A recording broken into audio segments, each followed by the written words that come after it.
Hello everyone and welcome back to another episode of Free Kick, the Fantasy W podcast. I'm your host Jono, and today we are here to talk defenders. Very excited to get stuck into the line-by-line analysis that we've been promising for so long. But before we do, I might just introduce some of my co-hosts here with me today. I've got Liam. Liam, how you going? G'day, Jono. Yeah, I'm pretty good. Had a pretty nice weekend. Finally got to see some Bombers AFLW. Yeah, it's exciting. They got the win for you, which is pretty fun for the first game that you've got to see them in action. Yeah, came home like an absolute steam train in the fourth quarter, kicking bags from everywhere. Now, we won't mention the fact that half of the best players for Port Adelaide rested in the second half. Doesn't matter. A win is a win, and that's about the only win. Oh, well, I don't expect the Bombers men's team to get a win in this week or next week, so really going to try and savour that. Yeah, no, take what you can get as a Bombers fan sometimes, so definitely hold on to that one. Mel, how you going? Yeah, I'm good. This is not the first time we've chatted today, Jono, because we went to the game earlier to see Hawthorn, another expansion club, play Richmond at the G, which was very exciting. To see some women's footy playing at the G, and second game for the weekend, because you went to the other one as well, yeah? Yeah, I did. I got over to the Carlton-Melbourne game, which was, about as close as the Hawthorn-Richmond game. They were both pretty big losses by Hawthorn and Carlton respectively. So maybe put those out of memories to support either of those teams. But just good to be back at the G and seeing the girls on the big screen up there and running around in the MCG lights. Finally, we're joined by our last co-host, Will. Will, how you doing? Yeah, very well, thank you. I didn't get as many opportunities to watch the practice games as you all did, but mostly that was because I was supporting my local women's football team, Q Bears. Both their women's teams won their finals today, so that was quite exciting, and I've been loving getting your feedback about all the practice games, the three of you. It's been fantastic to listen to, so thank you very much for attending those ones. Oh, no problem. Always good to support the local girls at the footy. Congratulations to the Q Bears on their finals results. Big day. And look, I think it was a bit stressful getting through all the games. I don't know about you guys, but at one point on Saturday, I think there were about 4 or 5 games going all at once, which was trying to track them all and what was going on was an absolute state that whole morning. 4 different screens, Jono. Yeah, no, absolutely. It was trying to, one on the telly, 2 on the laptop, trying to track stats as we were going was a bit of a disaster. And with all the last minute game changes and the time zone differences, it just really, they all just piled on top of each other. Well, look, we might get stuck into it then, because the main thing we're here to talk about today is not the practice matches. It's actually the defender line. It's going to be a challenge. It's going to be a really big challenge trying to figure out which defenders we want in our team. There's a lot of top talent back there. With the likes of Schleicher and Carney, who are top priced back there, but there's also a lot of value. We've got expansion teams coming in, and they're going to have a lot of ball back there. We're expecting, and that's providing a lot of opportunity to our teams. So I think we're going to take the chance today to sort of hit on a few different areas. We're going to start with what we see as our top 5 defenders, the ones who are going to have the most points across the whole season. We're then going to sort of pitch some mid-priced madness options, some of those players who are in that mid-range, under 70k, I think is roughly where our line was, down to 50k, just to see if there's anyone there worth picking. And then finally, anyone who is priced cheaper than Montana Ham is a rookie for our purposes, and we're going to see if there's any value down there that we might want to be starting on our teams. Liam, you've prepared a bit of a list for us on that top 5. How have you gone with that? Yeah, look, I've got a top 5. The top 2 are very easy, and then it's a whole lot of guessing after that. Because there's a lot of players in that priced at about 60 range, and goddamn, it was difficult. So my top 5 is Ruby Schleicher first, then Emma Carney, and then a tier 2, pretty clear tier 2 in Gab Pound, Hannah Priest, and Eloise Jones at 5. Yeah, some good options there. A lot of them playing backline last season as well, so good to have them there. Do we want to start off just by chatting through our top tier players there? You've got Ruby Schleicher listed as your first defender there. Something we saw a little bit of yesterday before her concussion, which is something we'll talk about in a second as well. But she was playing a little bit of midfield for the Collingwood Magpies.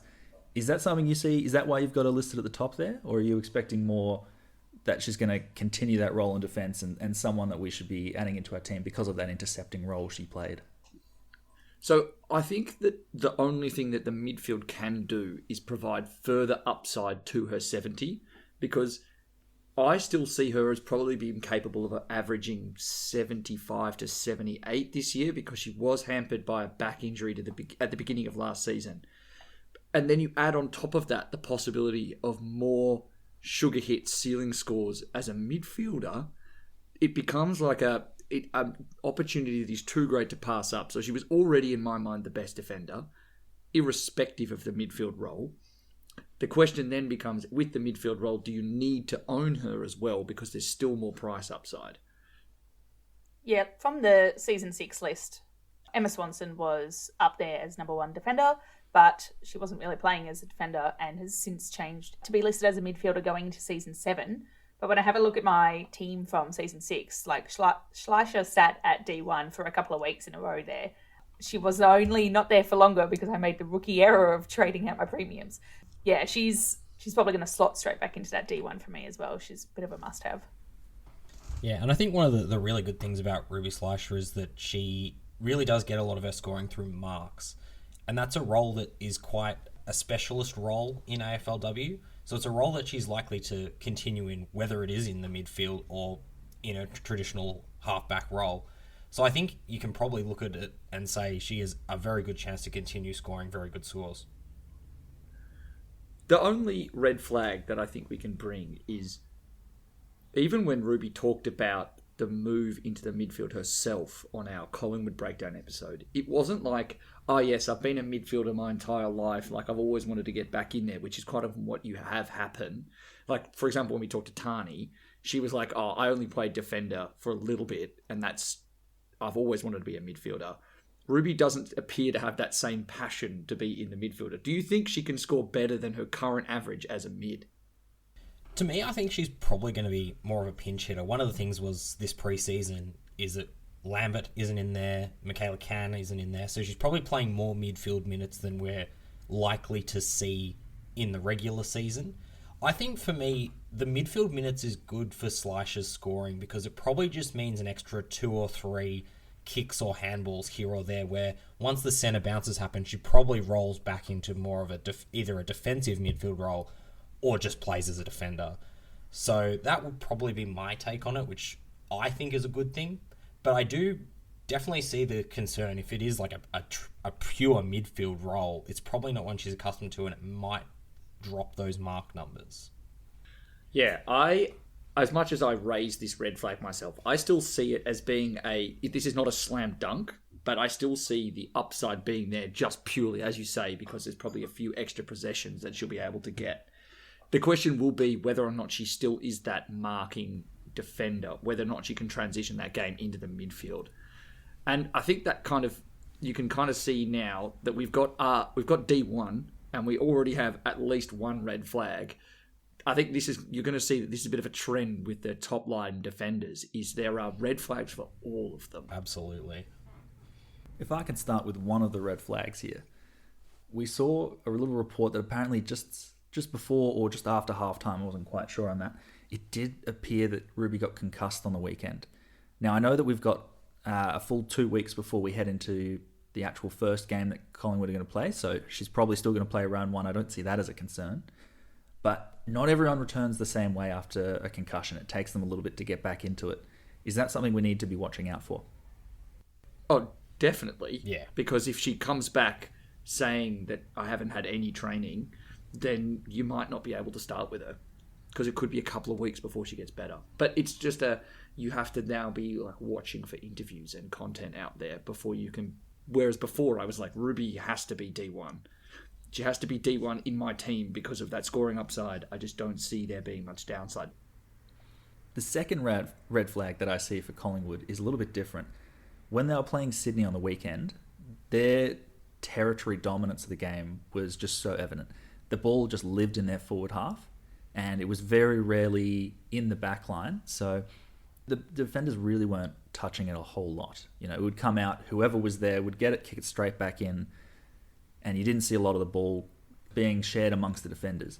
To start the season, Collingwood play Carlton, Sydney, Geelong, Adelaide, Essendon, St Kilda. Only one finals team from last year in there in Adelaide. The rest of them, they're a pretty good shot at winning. Is the ball going to be in defence enough? That's really funny because I was going to say, oh, well, they're versing an expansion club. You kind of expect that. But that that early run. First half of their entire season really cements that. I guess in that case, we kind of probably hope that she is in the midfield then, because then she can intercept in the midfield, basically, playing as a very high halfback, I guess. I think with Slisher, her role had traditionally been not just the intercept, but she was the player that they liked to get the ball in the hands of, to run off halfback and kick it long. She's one of the longer kicks in that Collingwood backline. So I think that it is a concern if the ball's not going to be down there, but I think they will still use her and look for her as that player to launch it long to head towards the forward line. Whether that really affects her scoring, it's really hard to say, but I think it's not too grave a concern. The bigger concern, as you say, is it just will not be there. We've set a few green flags and a couple of red flags for Ruby Schleicher. I think overall I'm going to label her a Bangladeshi flag, that she's green but with a little patch of red in the middle. Very good. Oh my lord! Liam's just checked out here. He's done. He's done for the night. Yeah. Oh, we're only part the way through the recording. I'm done. I'm out. Sorry, team. Well, with that, let's jump on. Definitely moving on. Moving on as quickly as we can from that. Let's jump into our second player on your list, which is Emma Carney. Another interviewee. Emma Carney is the captain of North Melbourne. Why have you got her at number 2 on your list?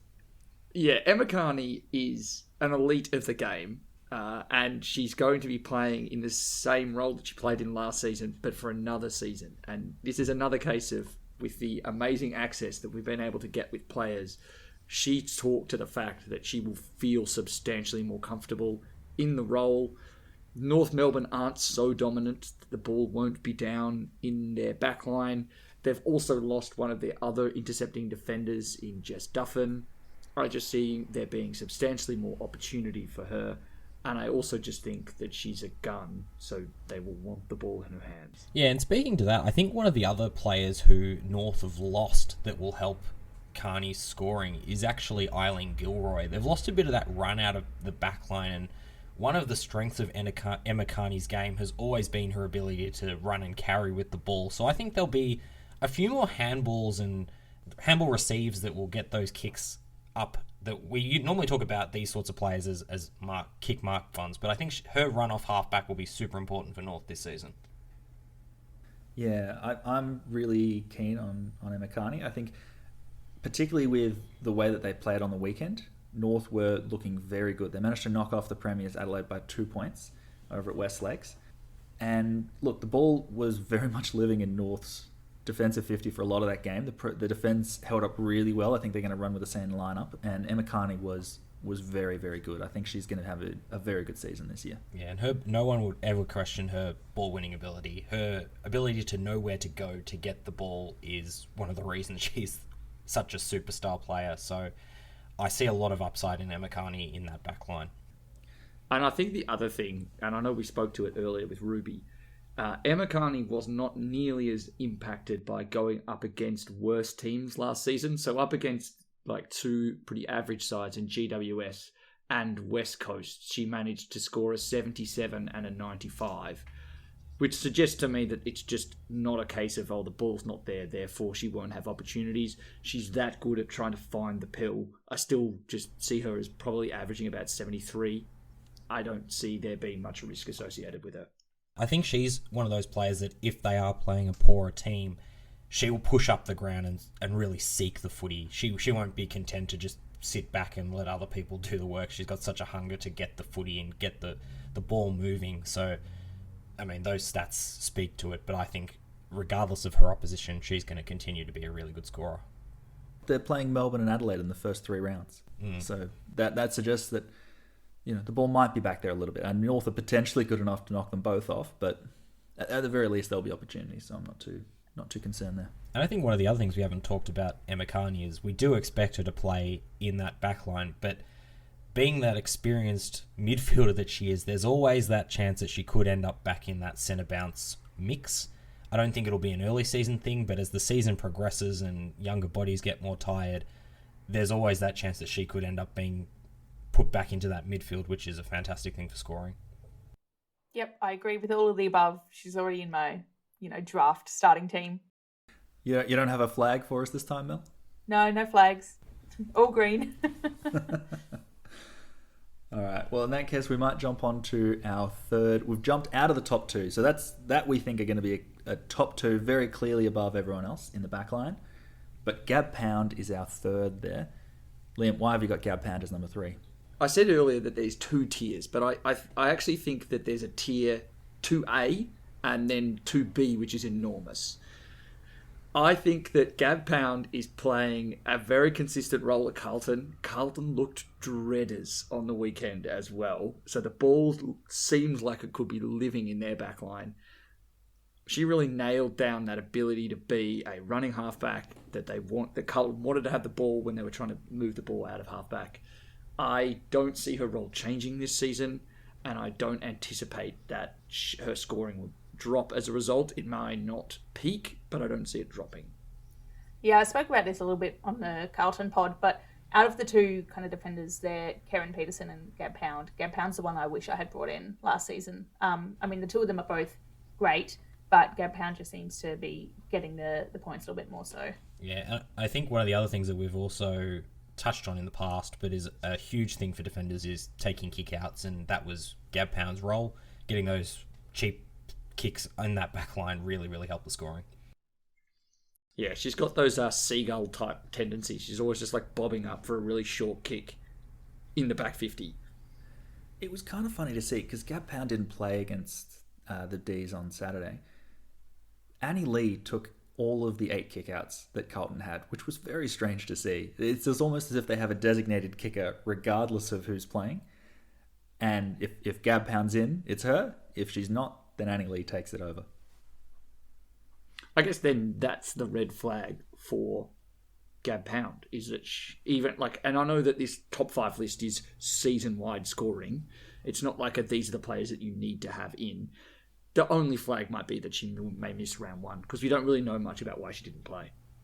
Yeah, we know that, I suppose, the Carlton players who were unavailable due to injury were called out, and she wasn't part of that list. It just said that she was unavailable, but we're a little bit in the dark as to why she didn't play. So definitely wait and see. Could just be a load management thing, to be completely honest. So I guess we'll see. Well, that's the other thing, though, because they also called out another player as load management. Oh, interesting. Yeah, you had 2 players called out with injury. You had 1 player called out with load management, and then you had 2 players unavailable. Ooh. Just unavailable. It could have been a personal clash with a family member's wedding. It could have been entirely fine. We have no idea. And then I think Gab Pound for me sits as a number 3, because the rest of the players we're going to talk about are almost all, they come with role-based red flags. We don't exactly know what they're going to do role-wise this season, and almost always you want to be picking players in a role, not players, if that makes sense. So, and then I've got at 4 and 5, we've got Hannah Priest, who averaged 61 last year, was in the game as a midfielder, but she played the entire season off halfback. And then you've got Eloise Jones, who averaged 60 at 5. Kind of opening it up to the floor more generally here. I'm pretty hot on Hannah Priest because she's got midfield minutes. Does anyone else have any issues with her being 4, or is it a case of you could put about 50 players in there? Yeah, I've got some concerns.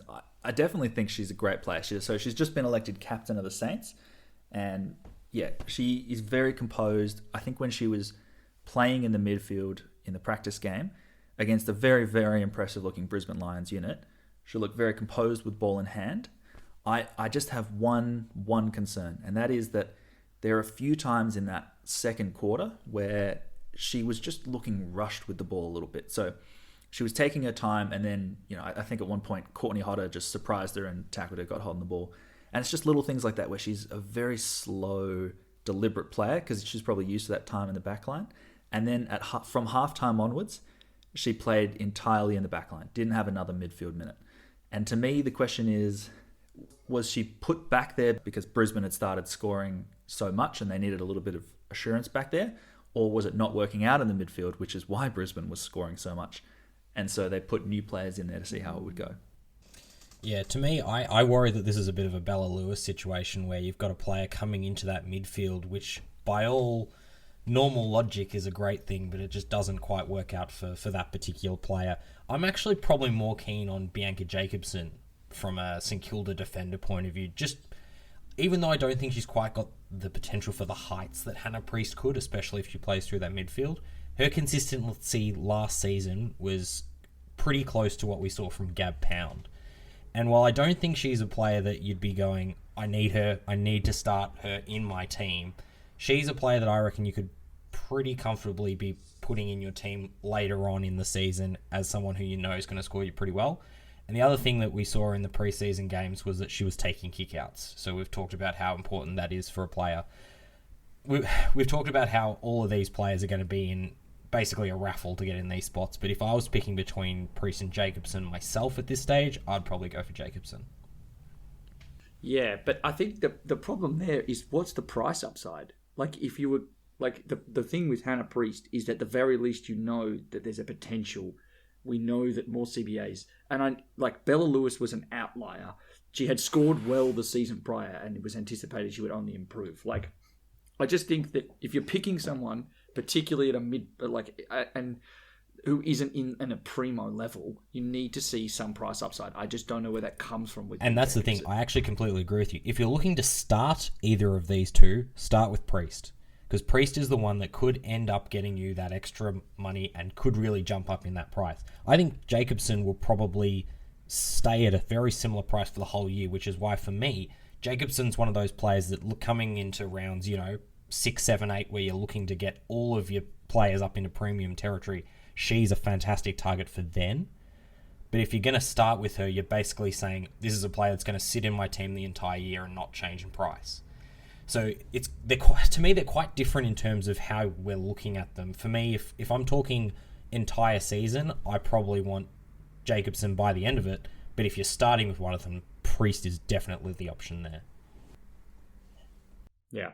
It's and like I flagged, it's not an easy slam dunk decision. I just think that, and part of the reason why Priest is at 4 is that we know that she can average 61 just as a defender. She had a couple of games where she had some high CBAs, but then 90% of the season was no CBAs whatsoever, can still average 61. Let's say she can push that up 6 or 7 points. That puts her at the possibility of being in the top 3. I agree with that. Whereas every other player comes with much less potential upside. Yeah, I agree. I think the thing about that is Jacobson is definitely the safer option. But if you're looking for that value and someone who can probably jump up towards that 70 average, Priest is definitely the one. Whether it happens is obviously something we're going to have to see in the season. And I think the other thing as well, when Tani White was like, the player that I expect to have a massive impact this year is Hannah Priest. That's also just so inside the club, they're also hot on it. And I think that's probably why as well, she probably doesn't play as a full-time midfielder. But the fact that she was in the midfield in the first half of a practice match also fills me with a little bit of confidence. Yeah, I think that's the other thing is, for a player like Hannah Priest, I think it's ironically better for them not to be playing full-time midfield. You basically want them to just go in there to get the extra 4 or 5 disposals that just pushes that average up. So I guess that's one that we'll definitely watch with keen interest early in the year. And so there, it kind of goes on to the 5th, which is Eloise Jones. I think, and we've already kind of talked about B. Jacobson, but in the near misses list, we've got Katie Lynch at Western Bulldogs, we've got Nat Grider at Brisbane, we've got Karen Peterson at Carlton, we've got Stevie Lee Thompson at Adelaide, Ellie Brown from the Western Bulldogs, and then Sarah Verrier at Fremantle. All of them are in the averaged mid to high 50s last year. I chose Eloise Jones, if only because I think she has the highest scoring potential because she plays in a team that is a very high possession team in Adelaide.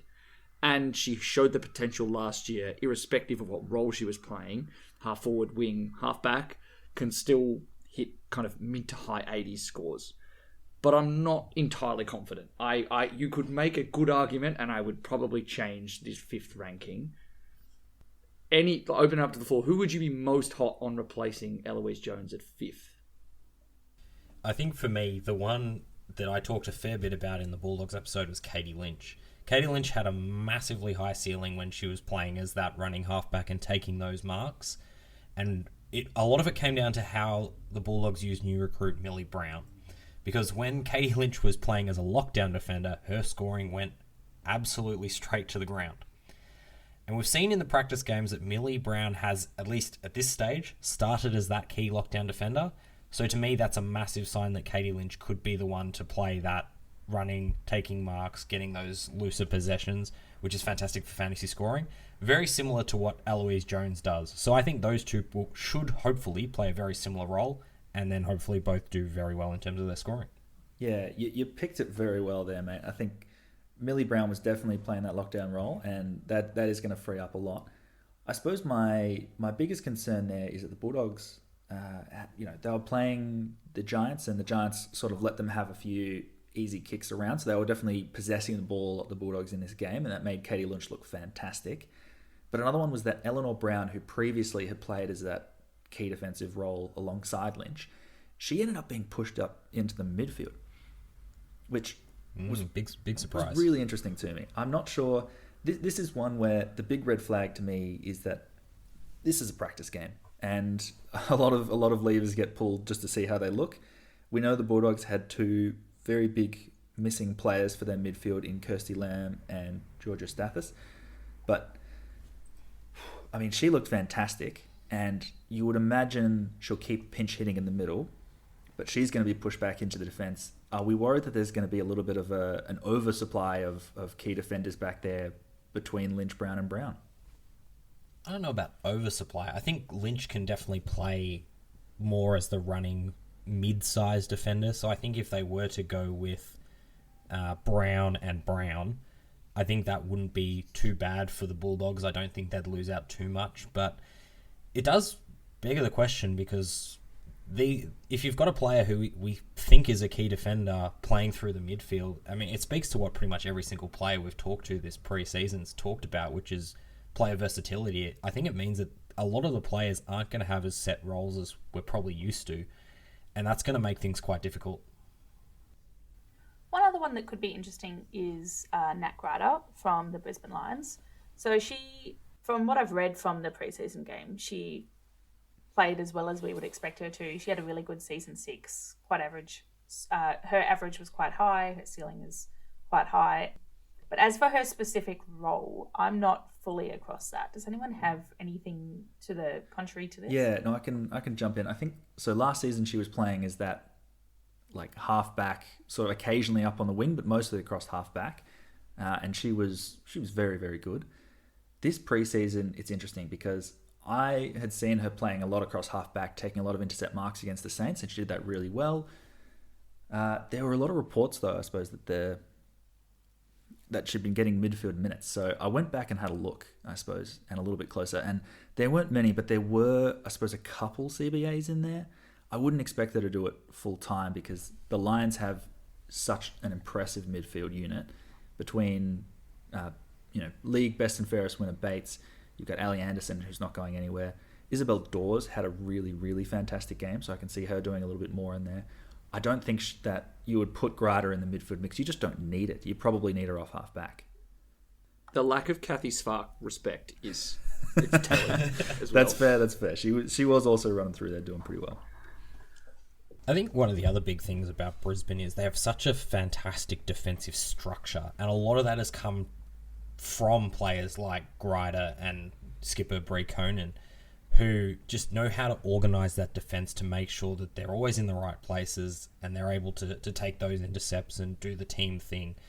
So to me, it would probably not be beneficial to Brisbane to move Grider out of there simply because they're taking one of their key defensive cogs and putting it into an area of the ground where, as Jono said, they're actually really flush for options. So I think it's probably better for Brisbane to leave her in the back line, and ironically probably also better for Grider's fantasy, I think, just to keep playing the role that we know she's very good at playing. Yeah, and gives a nice role security as well, that she's probably always going to be on playing that role each week. I mean, she was an All-Australian defender. I guess that says everything to me. Why would you push your All-Australian defender into a midfield that's already got plenty of options. Yep. You could ask the same question with Collingwood. And I do ask the same question with Collingwood. I think the thing we do say about Collingwood is obviously they're missing two of their star midfielders in Bree Davey and Britt Benici. So I think there is scope there to change that midfield mix. But for Brisbane, where they're coming into this new season with a very strong midfield group that we know is going to be formed around the key players that have been there pretty much the whole time, I don't see the benefit in putting Grider through that midfield mix, especially when their defence works so well with her back there. I can definitely still see Nat Grider, even just playing off half back, making that top 5 list. I don't know if it should be anywhere near the top 2, but in terms of 3 through 5, very good chance. I don't know if he'd start with her is my concern. I think one of the issues we're going to have this season is that we've got 120 new players coming into the league. And that is, it's something that even in the men's game, we haven't seen an expansion year like this before. And the one thing that worries me is that of all the prices in the game right now, you take that total value, that's going to stay the same the rest of the season, which means if we're having players like, Ham in our midfield, Sigeti up forward, or Ella Roberts or Hannah Ewing, all of these terrific youngsters that are coming through, if their price is going up, someone else has got to come down. So if you're looking at a defender or a premium, I suppose, that you're expecting to average the same this year as they did last year, what they're actually going to do is go down in cash. Yeah, and I see Nat Grider in the exact same boat that I see B. Jacobson. Fantastic player, going to continue to score very good and probably very consistent scores. But because you're not going to be getting that cash generation, you're basically saying, I'm going to take this bit of money and that's just going to sit there for the rest of the year. I'm not going to be generating any money. They're probably more players that you want to target to bring into your team later on. Mm-hmm. If you have a premium that's going to go well up and above, and that, I think, going back to last year, Will, do you want to tell us a little bit about your experience without Emma Swanson?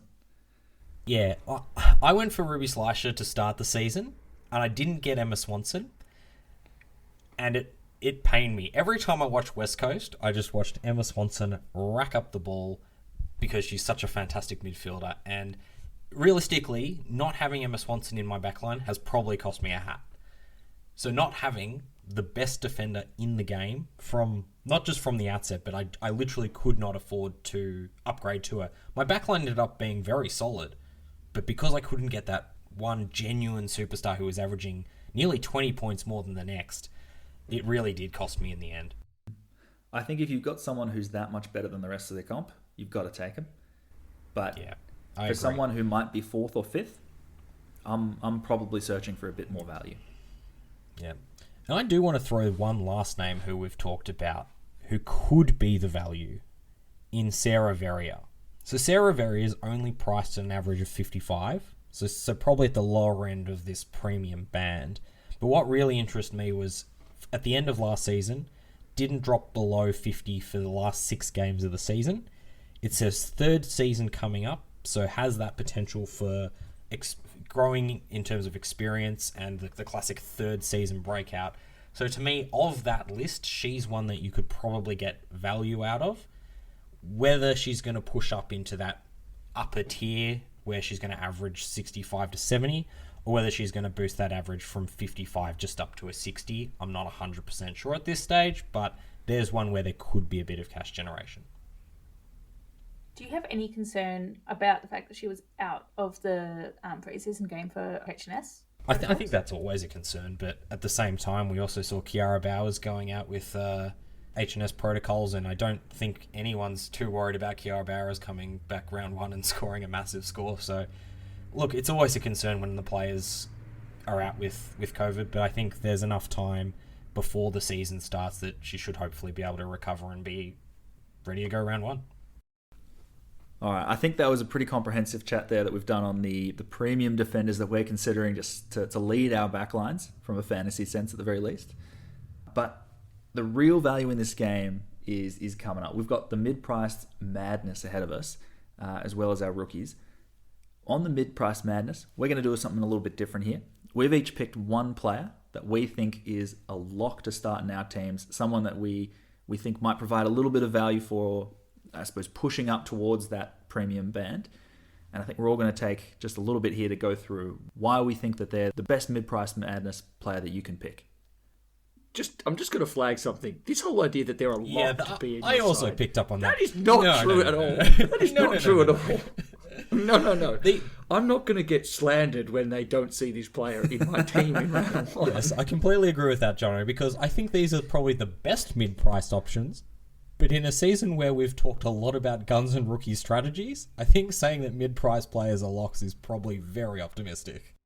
I was even struggling to think about it because in my current team structure, there are no mid-price defenders. So I've gone straight guns and then straight rookies. All right. I'll rephrase then. These are the mid-price madness. If you're looking for a mid-pricer in your back line, these are the four that Yes, we're thank looking you. for based on your team There structure. we go. Well I'm done. looking in mine. That's all I'm saying. You can hear that right here and now. That's fine. Well, why don't I'll you go go first. then? All right. I think the best value we're going to have is a Hawk because of course it is. Hawks are wonderful. Such a homer. I've got Lou Stevenson for mine. Lou played for GWS last few years as a key defender, but at the Hawks, I reckon she's in for a breakout season. She's priced at 38, so 64k, and in the preseason match against Richmond, she played 100% midfield minutes. She was at every CBA for the day and looked really, really good. I can see her probably being the second biggest mid in there after Tilly Lucas Rod, because the only other two that ran through there were draftee Jazz Fleming and Tamara Smith, who's come up from the VFLW. So very tight midfield mix. The Hawks are clearly trying to get some familiarity between the players because they haven't had a lot of a chance to work together. So a lot less experimentation than some of the other clubs did. I'm thinking that she's pretty much going to start there and stay in there at least for the first few rounds as the Hawks try and figure out what our midfield is going to look like. Yeah, listening to you squeal with excitement every time Lou Stevenson ran through the midfield. So I can account for how many times that was because I was sitting next to you listening. Pretty much the whole game. But no, yeah, it looked very exciting in that game. Yeah. Not one I had considered before, actually, as well. It was like the first time I'd heard Neither. the names. I was very surprised to see it. I know that we have a lot of, I suppose, key defender experience at the Hawks, but to see her running through the midfield was a big surprise, and she looked really good. She was tackling really well. She was spreading really well, which I can't say of a lot of the Hawks team today, but getting into a lot of space, getting involved in the kick mark game, I was really a big fan. See, I can't disagree with anything because it's a great thing. Like, she's going to be priced at 38 and has potential to hit, 55 55 is now? what I was hoping for, yeah. Which is more than enough to be able to justify. It's really just unfortunate that we did this as like a draft process, so we all got to draft the player that we wanted to talk about. Jono, were you considering Lou Stevenson when we originally did this Not list? initially, but I was the one who watched the Hawks and immediately went in and changed mine. Bags it on the spot. Look, we'll get to people who just yes. missed out on our mid-price Very, madness later very and talk about some of the other players. But I think this was a good one. You've got an exciting pick as well, Liam. I do have an exciting pick, but I have a pick where I know that if she were ever to come in my team, I would be so frustrated. So I have gone with Ellie Hampson, who's someone I owned last year. She ticks all the boxes at the Suns in that she plays through the midfield from time to time. She has a very good kick on her. She always looks to exit through the front of the stoppage, so has just that ability to really gain yards kind of effortless without any problems. That was not effortless. Oh, that was so terrible. So Ellie Hampson will come in priced at 50, but we do know that she can get up into the 80s. And additionally, and this is my reason for maybe a little bit more hope, is that she is now in the leadership group. Now, I'm hoping that by part of being the leadership group, she could put her fist down and say, no more role switching. I want to be a midfielder. I should be a midfielder. Please stop just throwing me at halfback and having quiet quarters. We know that when she runs through the midfield, she can hit 40 to 50% CBAs and hit 60, 65. Please, please, please, just one roll. I've always thought that the hallmark of a good leader is to put themselves and their role ahead of the rest of the team. So I can very much see that happening. I'm an excellent leader. Now, speaking of Ellie Hampson, I believe you followed this roller coaster very closely last season, Liam. Was that true? Oh, I know that she changed roles and would have these quarters where she'd score like 3 points because I brought her in about round 4.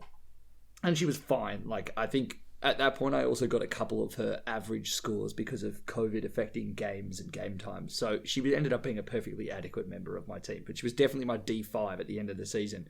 But just so tantalising, like watching her move through the midfield. She is so good with ball in hand. And I know it's a bit of a meme at this point, but like exiting through the front of the stoppage, there is only maybe 1 or 2 players on each team that are capable of doing that. And Ellie Hampson is one of those players at the Suns. So I was watching the Gold Coast preseason game yesterday, and she did look good, but my concern was that the midfield was obviously dominated by Drennan, who's fantastic, but then also saw a lot of Rowbottom, a lot of Jamie Stanton in the midfield, a lot of Courtney Jones, and then it was really just kind of Whitford and Hampson that were kind of the dregs of the midfield, I guess, in that way. So I just can't see her getting too much midfield time when you've got so many other great people already running through there, and it would give me a little bit of uncertainty about just how many points she can be getting. In which case, who have you said then, Mel? Who would you suggest otherwise? Well, good segue. I was watching Rebecca Miller earlier today, and she was one that was also not on my radar until the game, but she got me really excited. So I hadn't really heard much of her before, but she's priced at 42. She has a good potential because she's scored 60 a few times in the last season when she was playing as a fullback, so still gets the ball enough to be relevant. Her lowest kind of score historically has been when they played against West Coast. I don't know what happened there because West Coast still did score 7 goals, but she looks really good in today's game. She was taking kick-ins, she was playing as key defender.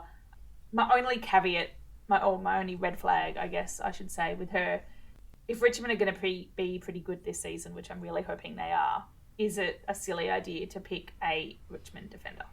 You actually took the words right out of my mouth there. Richmond looked really, really good in both practice games they played. So they played against Hawthorn today, but they had a match sim against West Coast the week before. Freo the week before. Freo, yeah. And my God, they were very, very impressive. The midfield unit at Richmond is taking it to a whole new level this year. In both of those games, the ball was not even really in the midfield that much. It was predominantly in the attacking 50 for Richmond against both Freo and Hawks. So it just didn't feel like it was going to get the chance to go back there much this season. So I like her, but I'm not going to put her in my team just because I'm probably not going to go mid-price madness on defenders, and there's a few red flags there. What about you, Will? Now, speaking of mid-price madness, I was 4th in this draft, so I had the most difficult opportunity to try and figure out who to pick out of a very difficult patch of players. But I think I've got a pretty good one here, and it's going to hopefully make Jono very happy because I've also gone a Hawk. So the player I've gone for is Eileen Gilroy, who's come across from North Melbourne. Didn't play in the practice matches, unfortunately, but I think she's got a really important role to play for the Hawks. So one of the things about the Hawthorn backline that we've talked a bit about is they've got a lot of tall players, a lot of intercepting ability, really strong backline. But what they're probably missing most in that backline is a player to run it out. And Eileen Gilroy is that player. To me, she is the player that they will look to give the ball to move the ball up the field, and will therefore get a lot of kicks, a lot of handball receives to get those sorts of points. She's priced at 45, so definitely a lot of potential, and I reckon she can push that up towards a 55-60 quite easily. So to me, Eileen Gilroy is a player that you should be looking at if you are looking at mid-price madness as someone who may get you a bit of a boost. Are there any kind of caveats, red flags here, or just good all the way? Well, I'd like to say that there are none because that's why I picked her, but I think the thing about it is her ceiling score is probably only in that upper 60s. I think with coming into a pretty new team, a team that may have the ball down there a bit more, it may improve her ability to get the ball down there. But at the same time, I think that there probably isn't a high ceiling, but I think she's a chance to improve in her consistency. You know, watching them today, you're not actually wrong, because Catherine Brown, Jess Duffin, Jenna Richardson, Big Mac in Mackenzie Erdley, all four of them play very tall. And the ball, we didn't have a lot of speed. I think the Hawks were playing a bit more of a kick mark possession style game. And aside from a few execution errors here or there, I think they were doing okay. They just couldn't transition it forward. And I think someone who has got that run and carry would be a great addition. So yeah, I think that's one of the big benefits of the addition of Eileen Gilroy. North were very disappointed to lose a very talented player. I think she's the sort of player that can really, once you've got that intercept, really burst and run forward really hard, get that mark or get the ball loose out on the halfback flank wing and really take their full meterage to get it up the field. And I think that's a very important role for Hawthorn. Will, just to check if you've done your research, do you know what Eileen Gilroy's high score was last year? Last year? I don't know. I know her high score was 68, though. I don't know if that was last year or the year before. She hit above 60 once last season, and it was a 61. True. And this is why I think that playing for the Hawthorn, change of scenery, new team that probably will have it a bit more in the back line than North Melbourne. I'm hoping that that's where the those extra points will come from, and rather than having a high of 60, she'll have a more regular score of around 60. I'm worried with the description of a running halfback in a team that will get smacked, I reckon, a lot. I'm also going to reiterate my position here that I was draft pick 4, and I had very little to choose from. So I am really trying to sell a player that I'm probably not going to look at for my own fantasy team. Something just to flag, the Hawks did a lot of, intercept marking. It was very rare that they then go back and kick. A lot of times someone would run past, they'd give the hands off. That's Eileen Gilroy for you. That's Eileen Gilroy. I reckon I'm on a winner here. I reckon if we come back to it at the end of the season, all 4 of these players, probably none of us will have had. But I reckon Gilroy is going to be a very good chance. Sorry, Jono, you're going to get Lou Stevenson. I'm going to have Lou Stevenson as well. At the moment, I'm also considering Lou Stevenson. I'm not going to lie. Look, I think I've had the pick of the lot here, so I'm gonna state very confidently that I have taken the dub here. But I'm keen to hear what everyone else listening at home thinks as to whether or not you've even considered any of the other 3. Before we move on to some of our rookies, who were some of the players that we didn't talk about here? Before I made the switch to Lou Stevenson this morning, the one that I was probably most keen on was Ange Foley. I think she's going to do a lot of intercepting down at the Port Adelaide Power, so one to keep an eye on. Yeah, for me, it's Jess Duffin. I think she's a big chance to get a lot of intercepts back there. 33 years old, so a classic Will veteran trap, but I think she'll be a very important player from an experience point of view for the Hawks. Mine was, before I switched out, was going to be Kate Lutkins. I think, given she only played 1 game last season, could come back in stronger than ever with a discount. Yeah, I like the option, but she played the 1 game last season because she did her ACL, so it would be a very quick return. Yeah. It's something Brisbane are talking about, which is exciting, but it might be a round 1 watch to see if she's even named. Unlikely at this stage, I would have thought. Yeah. Good thing I didn't talk about it then. Liam, is there anyone else that you were considering? I don't really like the mid prices in the defenders that much, to be honest. The only one that maybe would interest me if she can spend more time on the wing is Casey Sheriff at Melbourne. But again, it's just like a problem of too many mouths to feed at Melbourne. There's like 47 different midfielders, and that's when they don't try and put one of their best forwards in the midfield as well. Fun fact, Casey Sheriff kicked 2 goals yesterday against the Blues. It sounded like everyone was kicking goals. Well, it sounds like everyone was kicking goals against the Blues. There were at least 4 multiple goal kickers, which was a bit crazy. Then the other one from me, Shannon Dankert looked pretty good playing for the Gold Coast yesterday, but probably on the lower end of our mid-price. Well, I think then we can jump into rookies, because if we can't find any mid-prices that we like, then we're going to need a whole host of these. So very, very excited to go through and have a chat through what these defenders might look like. I think I might start chatting us off on the rookies with some of the expansion sides, because as excited as we are to see these teams in the competition, that's probably where the ball is going to be spending a little bit of time this season.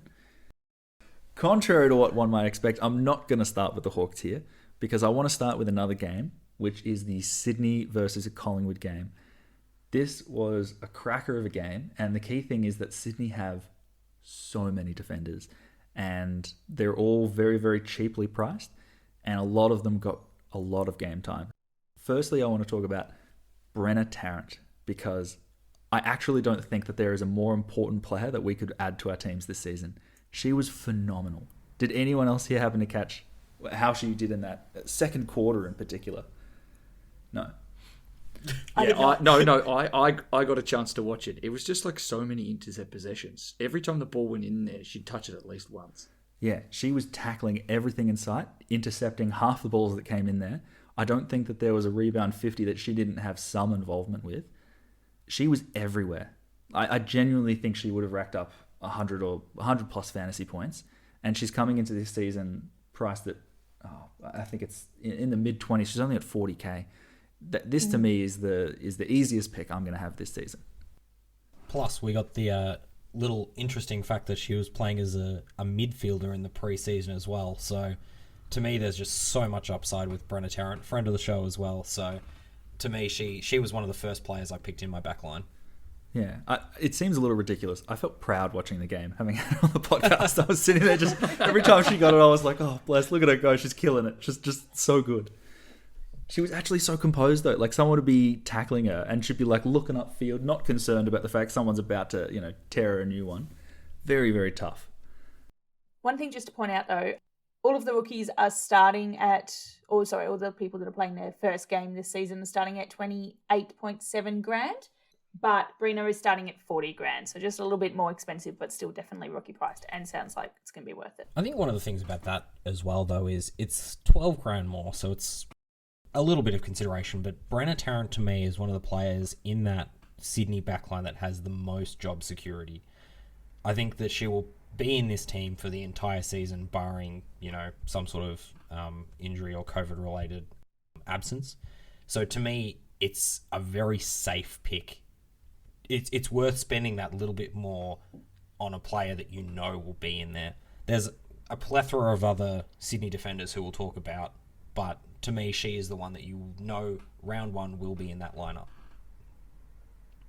I might jump in there, I suppose, and just give a bit of a summary to how Sydney ended up lining up in that defensive half, because it was a little bit different to what we talked about on the podcast. So Brenna Tarrant was back there. She was the key defender along with Lex Hamilton.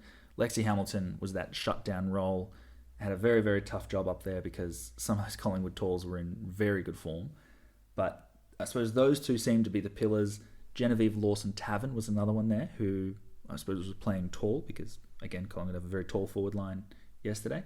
Ella Heads was taking kickouts and was playing as that small distributor role, which was very impressive. Yeah, because she's listed as a mid. She is listed as a mid, yeah, which is what she'd done at the lower level. So having Ella Heads come in and play that, I suppose, defensive quick was a little bit of a surprise. But when she takes kickouts, what I really liked was she's very quick, very agile. She would almost run all the way out to the 50 before anyone caught her, which meant she was getting pretty good clearances. I think she is probably going to have a monopoly on that. There was a few spread around yesterday, but there are a couple times I noticed, Brenna Tarrant would have the ball off the point, and yeah, she'd end up tossing it over the head. So I reckon that role's pretty set. Molly Eastman played back there, but to be honest, didn't get as many minutes as I was expecting.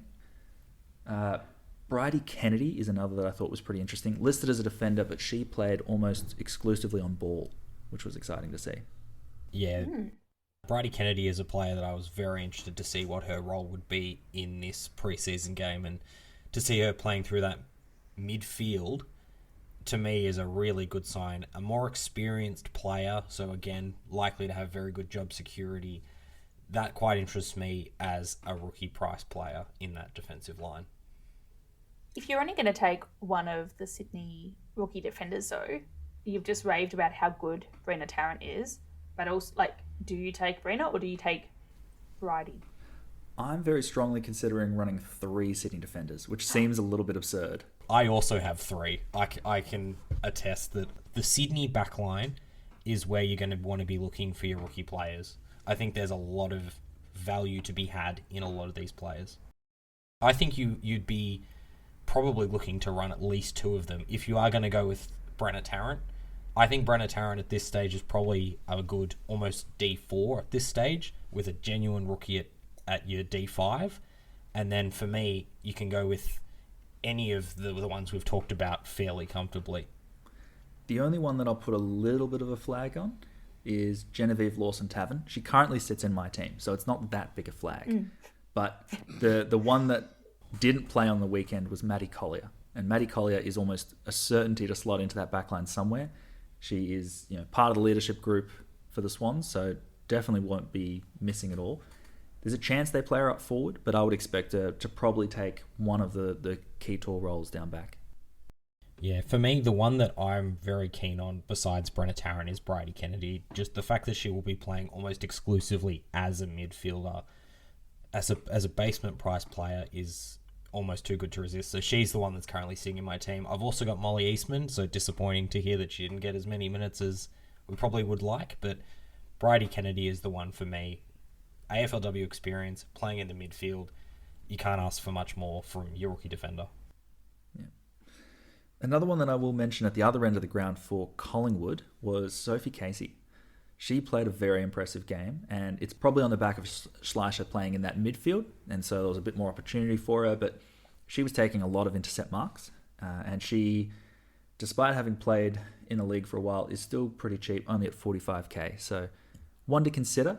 I don't necessarily think that she's going to be doing the same thing if Schleicher is back there, but if for whatever reason we see Ruby playing in the midfield, I think Sophie Casey's probably an option for you.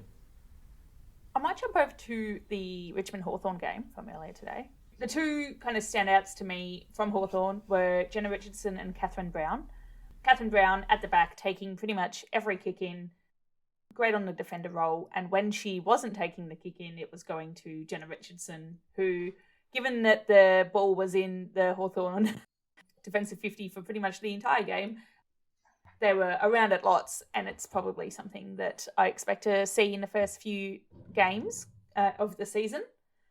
On the Richmond side, though, Isla Sheeran looked great. She had the few times I spotted her, she was just running straight through a pack, really kind of pushing people out of the way, had some great intercepts, looked good on the field. She was the second Richmond draft pick as a rebound defender, and that's what she looked like she was playing, so I reckon she's one to watch. Anyone else at Hawthorn? The weird one to me was a Kek McCool-Chuat, because she's a key defender, and she played on the wing the whole game. Due to her very low average playing over at Richmond in that key defender post, she's still basement priced.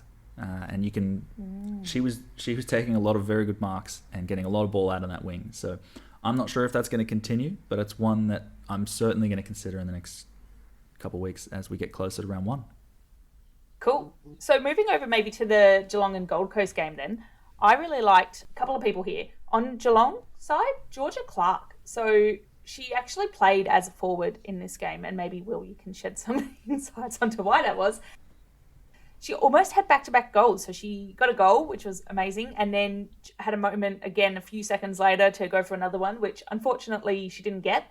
But seeing her play hand-in-hand with Maloney, who was just on fire with the goal kicking, the fact that Georgia Clark still had space to play was really an exciting opportunity for me.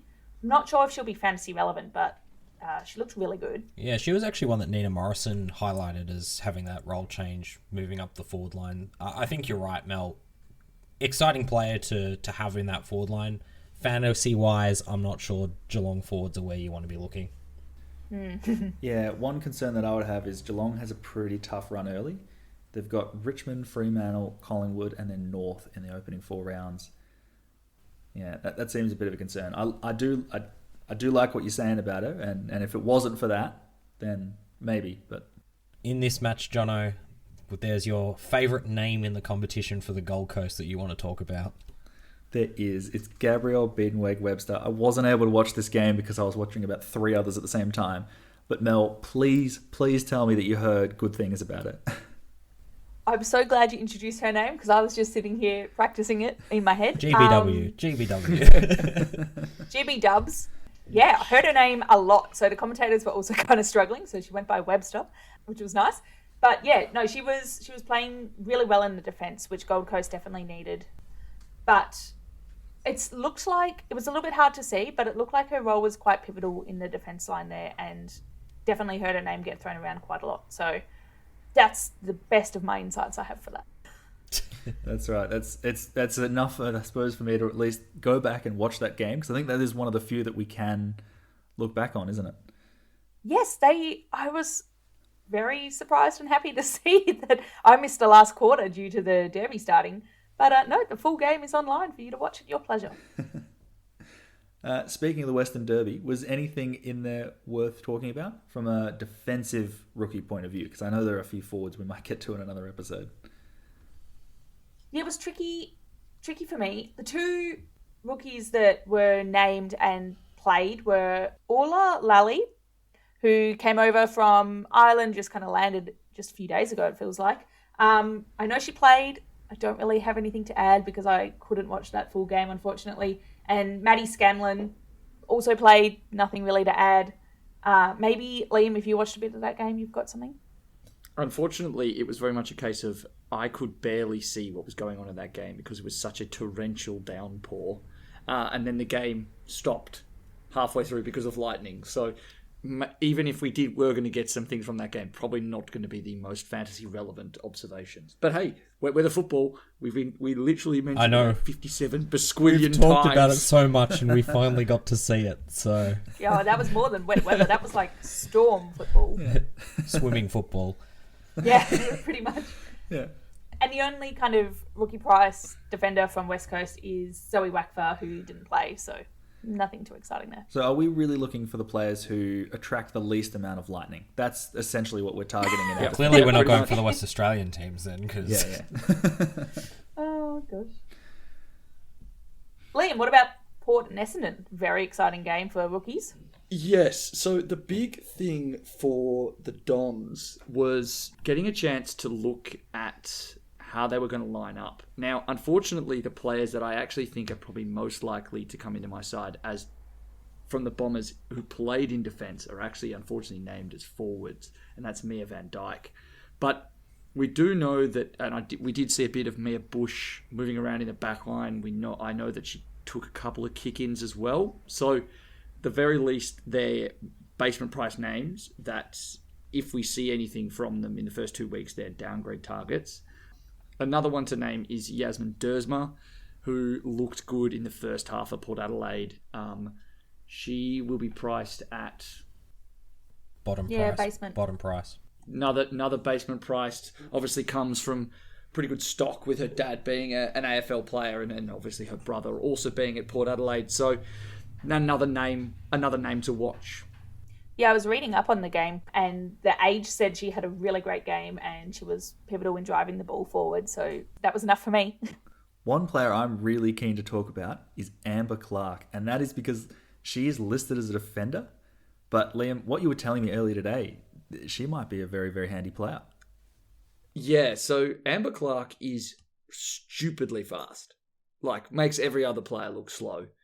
But in the second half, she was getting some CBAs, which is really, really big. Now, the other problem was she spent most of the first half as a forward, meaning that if you're a forward in the expansion side, that's a mega, mega red flag. And then you're also contending with the fact that she was a very high draft pick. So she is not cheap by any means. So she's going to be at 46k, which, to put it into context, you got Brenner, who is cheaper than that.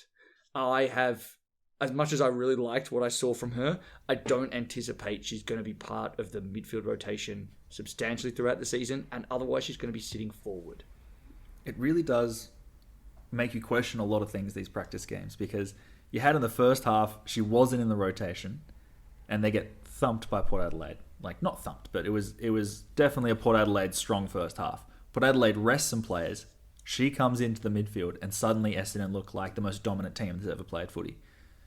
There was a real tale of two halves there. And the question is, are they going to look at that and go, oh, well, she wasn't up against the same competition, so she's not worth having in there? Or are they going to look at that and go, you know, hey, she did really well while she was in there. Maybe we should add her to our rotation going forward. I would be very surprised if that was the case. I very much think you can quite clearly see that the tenor of the game changed in the second half, and I don't think that the Bombers would necessarily be taking too much away from it. Like, in the second half, it was such a different game that Maddie Prespakis wasn't even playing many CBAs, particularly in the fourth quarter. So if you have to, in order to get CBAs, have Madison Prespakis leave, I'm not exactly set on your role being particularly strong. Yeah, that's very fair.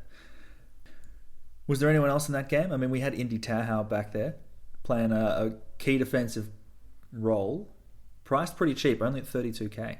Yeah, she was being led around the ball a lot by Bonnie Toogood, who, by the way, looked absolutely amazing. But yeah, I'm not seeing a particularly fantasy relevant role.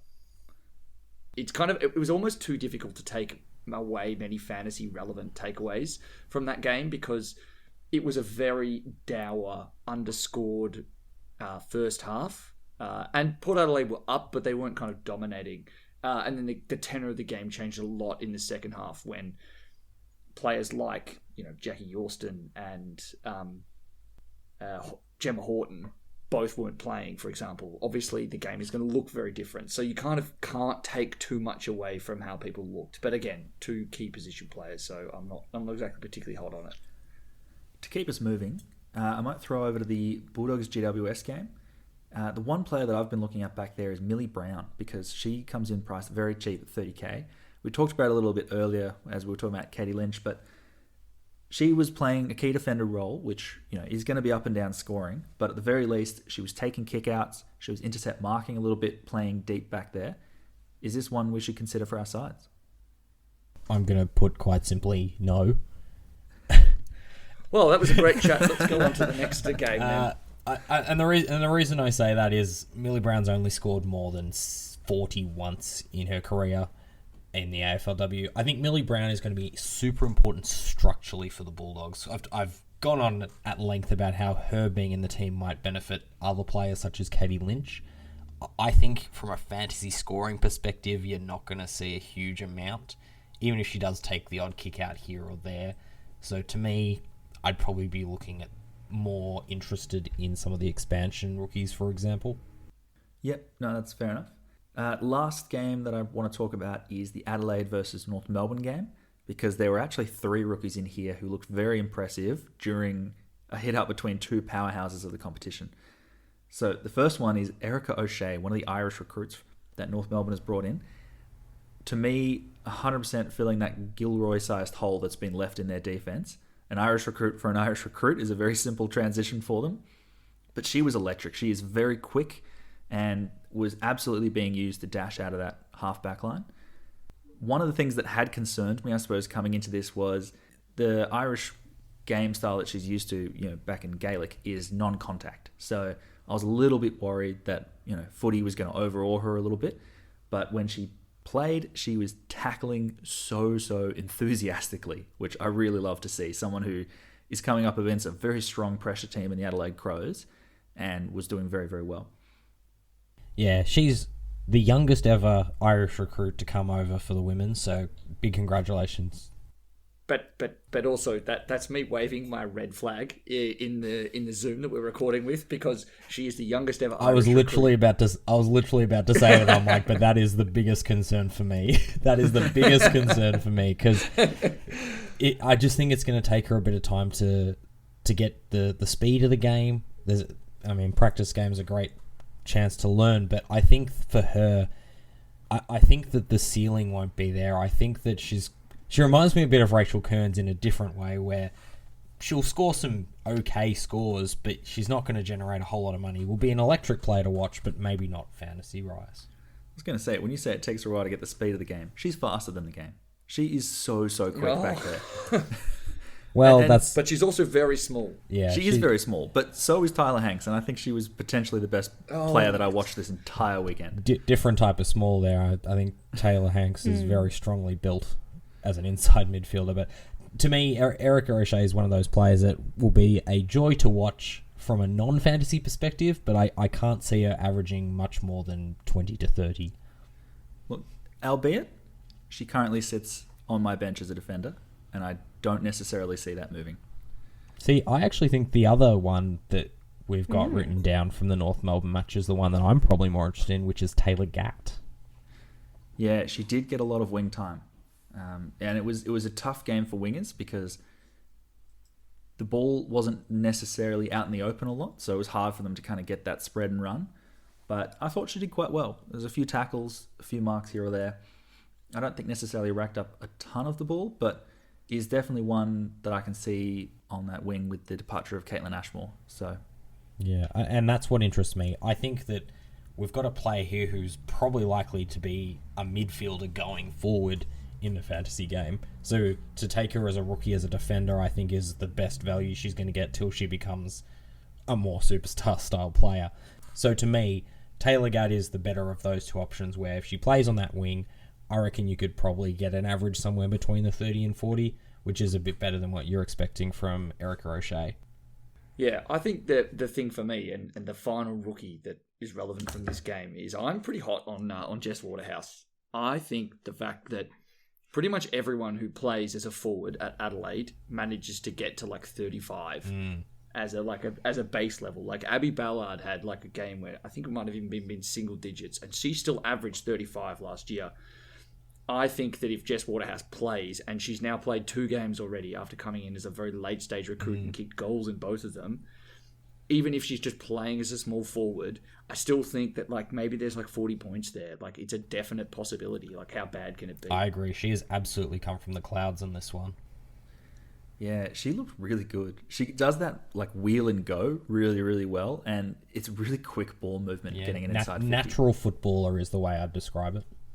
Natural football, interesting, because she's actually come from soccer. Yeah. Well, clearly she's just very sportingly talented. So Yes, I'd say a natural athlete. natural athlete, that's the word. We'll run with We'll that. run with that. The flag that I have here is that we didn't have Danielle Ponta playing up forward in this game. She was missing for personal reasons. I can see her playing, I suppose, exactly the role that Jess Waterhouse was playing. The only thing is that we were really sad Ponta didn't play, because in her match sim earlier, she was actually playing midfield minutes. And so having her miss this game where we were hoping she would play it again and reinforce it, that was one we were really interested in. I think for me, Waterhouse is one of those players that as soon as she gets picked, chuck her in your team, because you're probably good for a couple of weeks of pretty good price rise, but it will be a watch to see when that selection does come off. Yeah.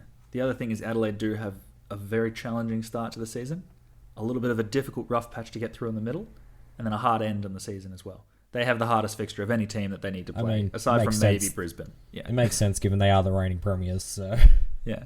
But a small forward in the early rounds against the D's, the Tigers, the Kangaroos, and then the Pies.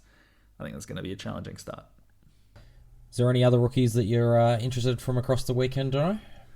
Look, the only game we haven't mentioned in a lot of detail here is Carlton v Melbourne. I think Annie Lee was one of a little bit of note, given she was taking all of the kickouts, which from a Carlton v Melbourne perspective meant 8 of them. But yeah, you don't expect that to happen every week. And more importantly, you don't expect her to be taking any kickouts once Gab Pound is back in the team. So not one that stood out to me greatly, but yeah, one for the future. Yeah. If Gab Pound is out for whatever reason, because she's a bit of an unknown at the moment, I could genuinely see myself picking Annie Lee, if only because it sounds like she's taking kickouts in what could be a very terrible side. Well, let's say it's only 1 week. Are you going to really bank on 1 week of an okay score and then Pound coming back? That's a big gamble to make. No, it would be more a case of like Gab Pound is taking the season away. Oh, yeah. That makes more sense. Whatever Yeah, reason. yeah. Like, if we knew that she was going to be away for a decent enough period of time, then Annie Lee would be like, oh, she's now more interesting. Well, that's our overview of the defenders. I've certainly got a few players to add to my watch list, but guys, I might just throw back one last player. If you can only pick one of the players that we've talked about today across any of the 3 lines, who has got you most excited? I might start with you, Liam. Yeah, Lou Stevenson. I'm just going to take that before anyone else can. No. I just think an experienced body coming in super cheap, playing in the midfield. I reckon she's in my side at the moment. Yeah, there's a lot of boxes ticked there. Mel, I'm going to throw to you next. I'm going to steal Brina Tarrant from you. I'm getting some thumbs down from Will and a sad face from Jono. But no, she sounds very exciting.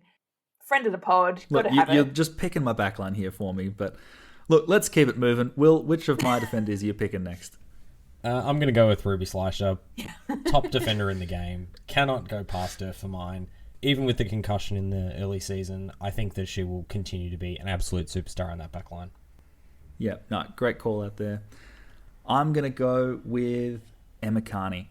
I see her as being the highest averaging in the game. I know that we've got Ruby Schleicher just on top of her, but I think Carney's going to have the better start to the season, so that might be where I spend my time and my money. I'm excited to have those truly top players coming in for our backlines. Great.